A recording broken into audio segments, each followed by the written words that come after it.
What's been interesting to me as I was looking at the headlines is a lot of them are actually extensions of things that we were starting to hit on at the end of last season, right? So we had the one big beautiful bill, OBB, yeah, you know me. Congress actually Congress actually acted, right? But of course now it has to get implemented. So there's been that strand. We had the Supreme Court saying that the layoffs could proceed at the Department of Education, which reversed a lower court's earlier ruling. We've had more executive orders, like there should be some sort of snooze button on that, I think, at this point. And then we've had settlement deals as well at the time that we are recording this by Columbia and Brown University. Whew. Okay. If you're okay, Jeff, maybe let's start there and then work our way back and then hit some other topics, because I think the settlement deals have been important. Columbia went first. Most of this is likely familiar to our listeners, but they're going to pay $200 million settlement to the federal government over 3 years, plus $21 million to settle investigations involving the U.S. Equal Employment Opportunity Commission. The latter money goes to Jewish employees and 2 janitors who were not Jewish, but were directly impacted and threatened when they were working in Hamilton Hall when the protesters stormed that building.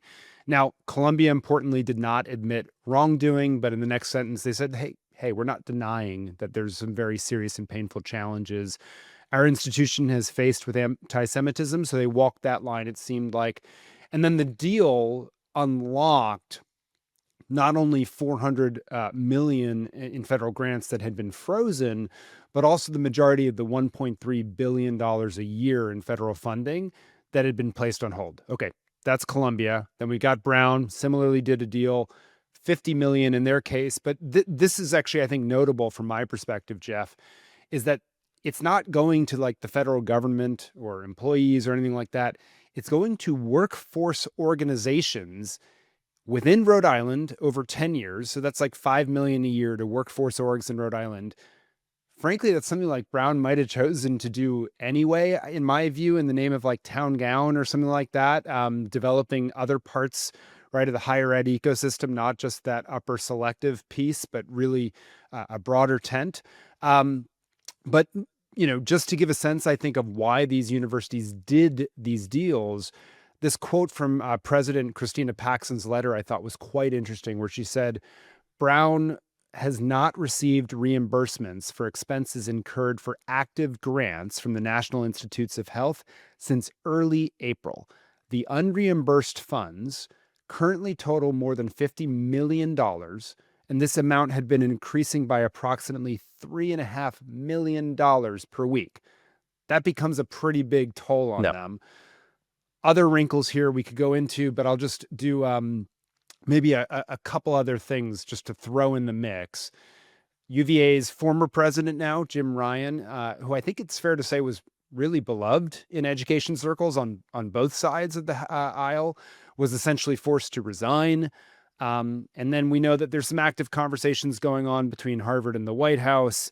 An interesting story actually in the Boston Globe about the relationship between Harvard's president, Alan Garber, and the man who leads NIH, Jay Bhattacharya, who actually was Garber's mentee, which is really interesting.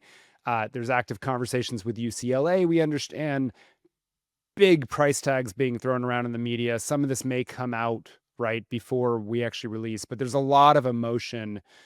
Some folks wanting settlements so that they can get back to work and research. Some not wanting Harvard to, quote, give in, if you will. So there's a lot of stuff here, Jeff. I'd love you to like take it out of the here and now maybe and think about, what does it mean more broadly? What are the implications from these settlements? Can we get back to normal and just like, do the work of the university, or is this going to keep going? Yeah, I mean, I think everybody wants to get back to normal. I'm not quite sure. Pretty soon we're going to start remembering what normal even was, right? I mean, at the end of the day, Michael, these feel like bounties, right? Like universities are paying a ransom to unlock dollars that were already theirs. And they also feel like kind of random numbers, as you were pointing out there. How does Brown end up with $50 million, but UCLA could pay $1 billion, right? It just makes no sense given how big Brown is and even their endowment. I'm not denying here, by the way, that higher ed lost its way, especially these elite institutions. I'm not going to defend them in that way. And the universities, I understand they need to unlock these research dollars. And there really wasn't an indication that they would be able to until they paid up. So I think they were forced to the table. These are complicated positions. I get it. These are big moral dilemmas. I'm glad that I'm not sitting on one of these boards or one of these presidents. But I just don't understand if universities keep backing down, like, where does it stop? Because there really isn't evidence. There is not evidence that this administration, A, sticks to its deals all the time, Right. won't keep asking and pushing for more. And again, it's kind of random in which universities it's going after. So if I'm sitting at a university saying, "Oh my God, thank God I'm not UCLA or Harvard or Brown," like Yeah, maybe but you next could week be you might be, right. right? Next week you might be. Hang there for 1 second, Jeff, because I agree with everything you just said. Like, universities have a lot of guilt and challenges on their hand. In my view, it probably has required external pressure. And I don't think anyone should be excited, to your point, like, bounty is the right word. Like, no one should be excited about how, in my view, this external pressure has been mounted with a lack of due process. I admit, I think if I were in the seats that these presidents are, I'd probably do a deal as well. No, I think we all would, right? I think Eh, we have to.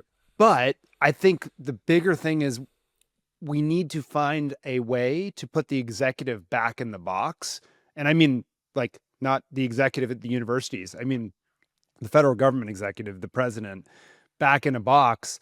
And again, like, I thought Rick Hess had a good piece on this that laid out both sides correctly, and then just said, you got to be crazy if, like, you're a conservative and thinking that, when the next Democrat comes in, they're not going to roll this playbook out the reverse way, right? Like, Right. I mean, if you think that somehow 10 years from now we're going to have rebalanced universities through this, I mean, maybe, but, like, it just doesn't feel like healthy precedent at all. No, and I think the question also is, how does higher ed even come out of this?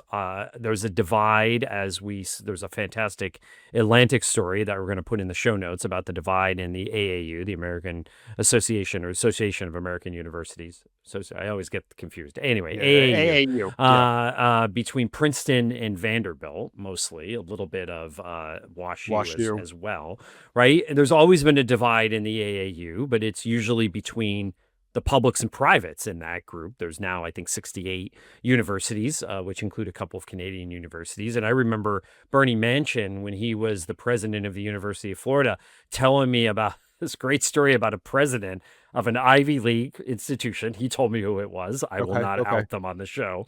Who would come early into the room when the AAU was meeting, and they would literally change the nameplates on the seats so that this president would sit next to other privates and usually next to other Ivy League institutions, because they didn't really see it having anything in common with a public, and especially a public like the University Can we of run a Florida. contest where people can write in with who their guess of the president would be? Yes. Yeah. Yeah. Now remember, this is a couple. Bernie Manchin hasn't been president of the No, no, University no, of no, Florida, but I think, in still, I 10 think it'd years. be So, fun. yeah, Yeah. but I think I would be kind of interested in what people would guess. I have a couple guesses, but keep going.